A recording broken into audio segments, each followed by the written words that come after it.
Hey, so here we are at pre-writing 3. So now you've done the first two steps. You've identified, you've done your story. You may have changed your topic some with that. You may not have. Either way, we're here at the end. So pre-writing 3 is all about the big so what. Let me just move on and explain that a little better. Every essay needs 3 things: your main point or your thesis, your evidence to support that point, and a discussion or interpretation of the significance, why it's important or notable. So in every essay you will have, you've got to have stuff, right? And you're talking about some main point. So you're not talking about 1,000 things. It's kind of one main point. And you may have subtopics underneath that, a bunch of different ideas about that overall thing, but it's the main point. And so it has a main point or thesis. In an essay like this that's familiar or personal, that might not come down to one sentence, which is what a thesis is. A thesis is just, here's my main point in one sentence, right? So here in an essay like this, it's kind of more overall. In our next essay that we'll write, we're definitely going to have a thesis because it's a very formal essay, and those usually almost always have those. But here, it's just, you want people to be able to walk away and say, hey, I could put this in a sentence or two to say overall this is what it means. So you want it connected well enough. You've got to have evidence to back up this kind of overall point you're getting across. That's your story. That's your description. So what you've done is, like in the first one, pre-writing, you're really choosing kind of what you're talking about. I'm having you think about that dominant impression, that overall feeling, those kinds of things. Those are helping you focus on that main point. The second one is developing your evidence. Really, look, this book's important to me. My friend Amy gave it to me. Let me show you why. Not just tell you it's important. My friend Amy gave it to me. But no, let me tell you a story. Let me show you why it's important. But the key thing is I told you that story last time. And I think I'm a good enough writer you kind of get it. Like you understand that Amy's very important to me, and maybe even a few different ways if you go back and look through that story and that description. But I really need to tell you. And that's what makes the difference between just a kind of creative nonfiction, just story, where I'm just telling you the story of my life, and an essay. An essay says, here's what I think. In fact, essay means attempt. It comes from the French, and it's about an attempt to explain. And so the other thing, that third and final ingredient we need in every essay, is that significance, the so what. Why does it matter? What did I learn? How is it valuable? And that's what we're doing with that pre-writing. So now you're going to let your hair down and be philosophical, right? Think back on that thing. Even if you're writing about something as pedestrian and day-to-day as a phone, what is this? Well, for me, this is connection with my sisters on a very, very consistent basis. My close friends on a very, very consistent basis. This is hundreds of books. I can read a book anytime, right? This is, it's more than just simply a phone and somebody's trying to communicate with me, okay? But I'm here for y'all, so stop that. Even if it's something you think, wow, this is just like a simple thing, think about it deeper, on a deeper level. What does it mean in your daily life? And of course, I'd want to think about my phone going beyond just, yes, it allows me to communicate. It allows everyone to communicate. What does it mean for me that my sisters are all the way on the other side of Texas, and I haven't seen them in 2 years because of COVID? At least while I'm recording this now, right? That it lets me contact them, right? And be closer to them. That's significant, right?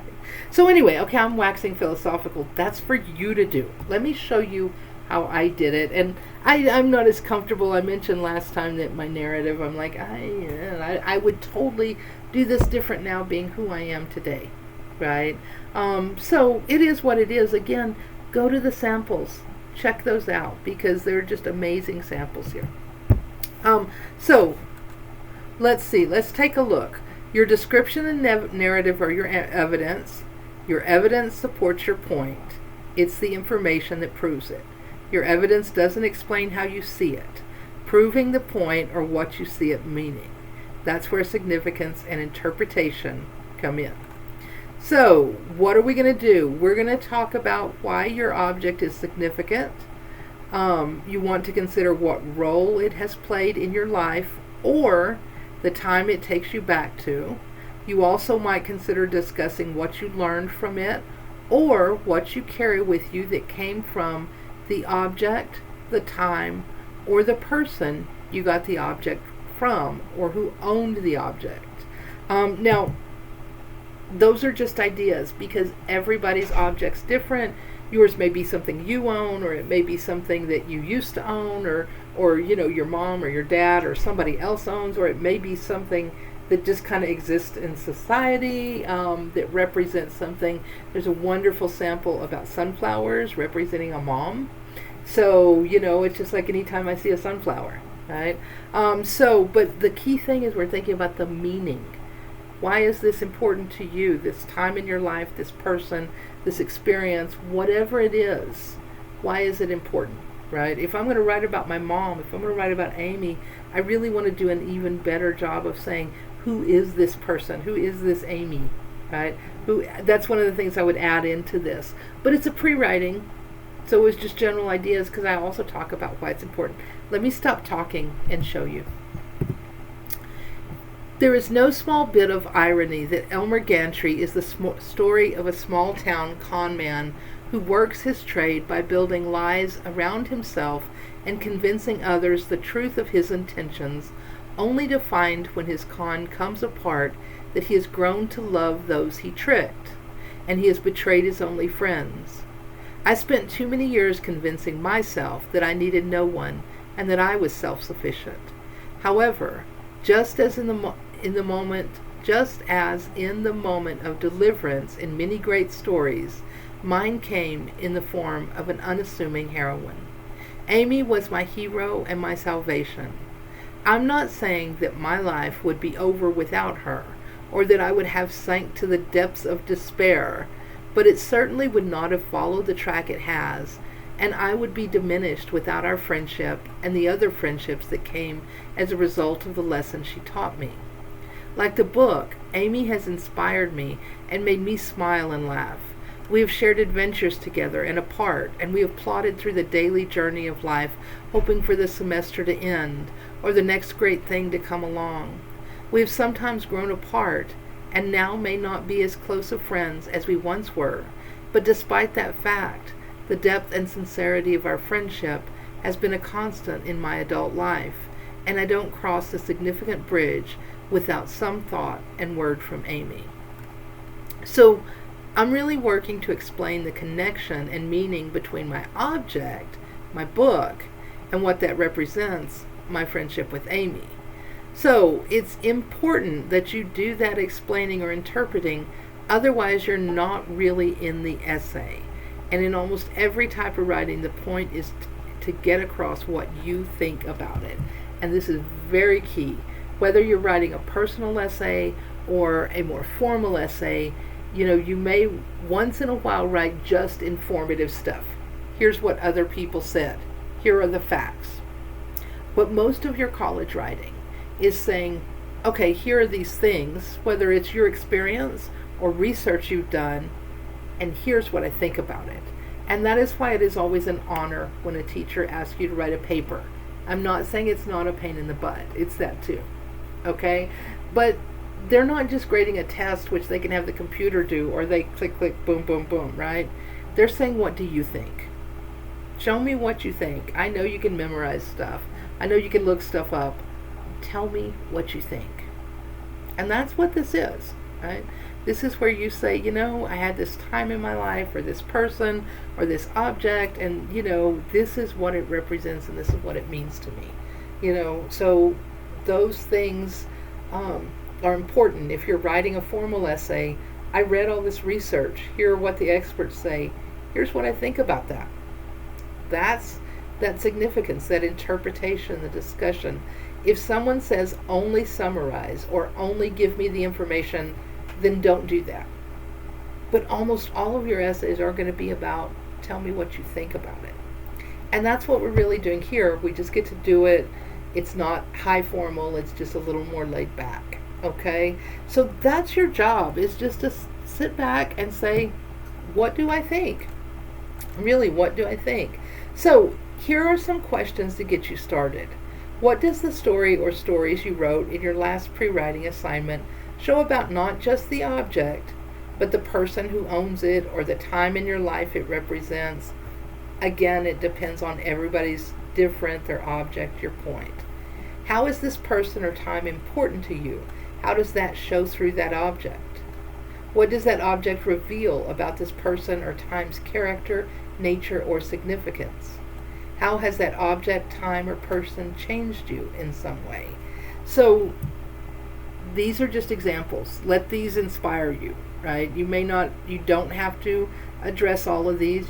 None of them may really fit your situation. You may be like, oh, no, it's not that question. I want to answer this one. And if you're writing about why somebody's important to you, then you need to tell a little bit about who they are. For example, in I think in my essay, I darn well should have. If not, I would now, looking back and thinking about revision. I wouldn't just tell you, I told you in this how Amy came along and she was important, but I'm going to also talk about the traits Amy had that really inspired me.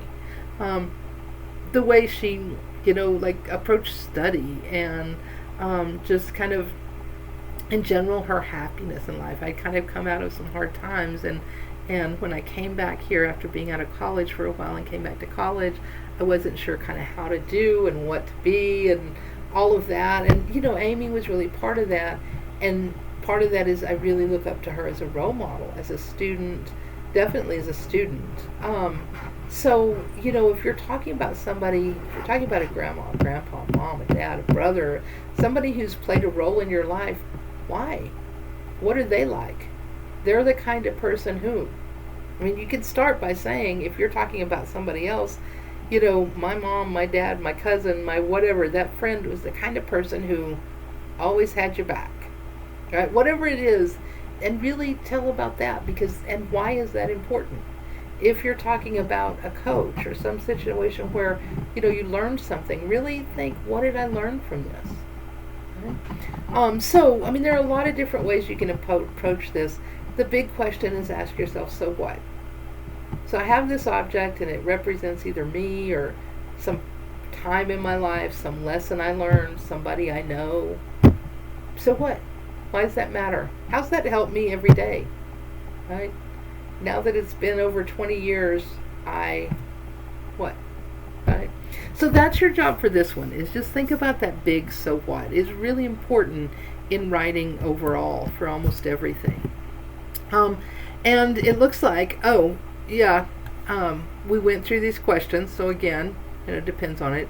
So discuss why the object you chose is important. What does the story you wrote show about not just the object, person who owns it, the time in your life it represents?